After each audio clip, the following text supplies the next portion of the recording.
This video is brought to you by Card Kingdom. Become a legendary supporter of the show by ordering your Commander Legends cards from cardkingdom.com. Alright friends, here's the scoop. I have a spicy bit of tech for all those white decks out there. This is a super underrated land in white decks, despite being a fantastic inclusion in a ton of them. Yes friends, today I'll be convincing you why Lotus Field is the best white land that you aren't running. Lotus Field is a land with hexproof and enters the battlefield tapped. When it enters the battlefield, you have to sacrifice 2 lands, but it taps for 3 mana of any one color. Now at this point, a lot of you are wondering why the heck am I hyping up this land as an all-star in white decks? Lotus Field doesn't see that much play in Commander in general, and the decks that do run it are almost exclusively green decks with 0 white in them, like Titania, Protector of Argoth, Corvold, Fakehurst King, and Lord Windgrace, all of which clearly have a unified theme of sacrificing lands for value. So what's the deal here?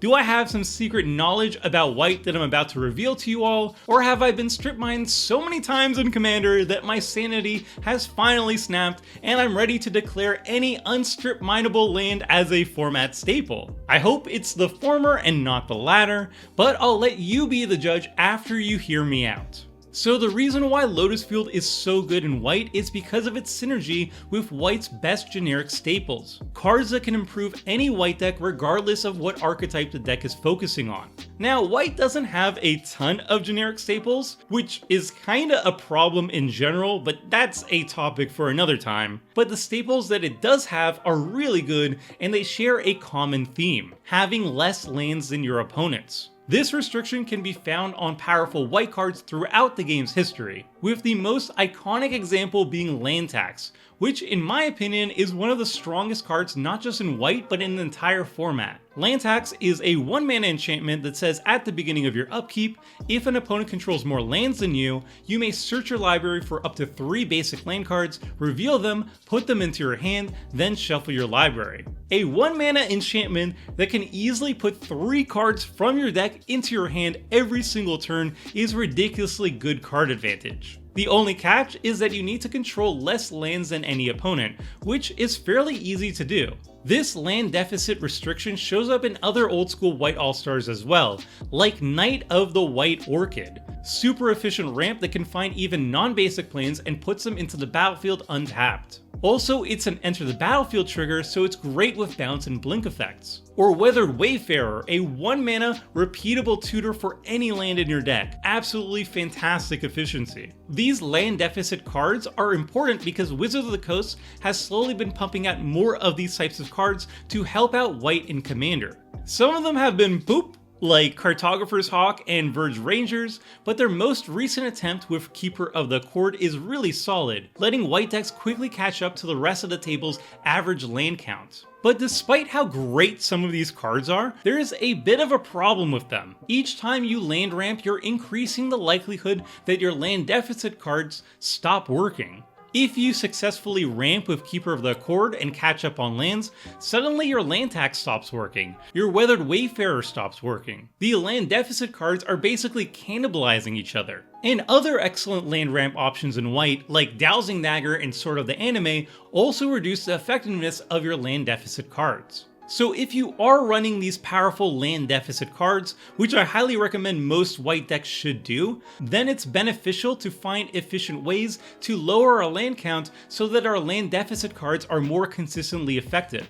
You get where this is going. We're circling back to Lotus Field. This land requires you to sacrifice 2 lands, putting you down 2 lands in overall land count without setting you back on mana since it taps for 3, and it's hexproof so you don't have to fear getting blown out by targeted removal. It does come with some downsides. It enters the battlefield tapped, so it's a tempo loss, and it's not a plane, so you lose some synergy potential there. But the upside of beefing up the consistency of your land deficit cards is absolutely worth it. There are other neat bonuses to running Lotus Field in your white deck.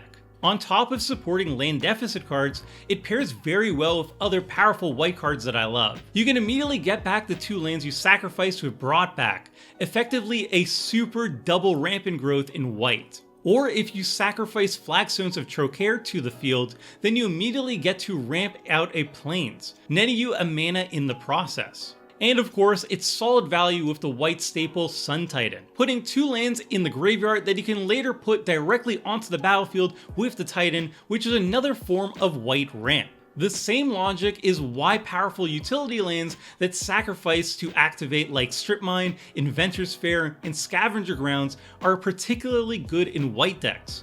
They're good lands in general, but they also have the added benefit of helping with the consistency of your land deficit cards as well. So there you have it, why I think Lotus Field is the best white land you aren't running. Have I convinced you, or do you think I'm way off the mark here? Let me know in the comments section below. And if you like these sort of quickies, then be sure to appease the YouTube algorithm by liking, subscribing, commenting, and gently caressing that dingle dangle. These all excite YouTube and help the channel grow. That's all for now, so until next time, friends, see ya! Thanks for watching the video. If you liked it, help us out by clicking the like button down below. And to keep up with the latest and greatest, make sure to click the subscribe button. And if you want to watch similar videos, click on the links appearing on screen right now.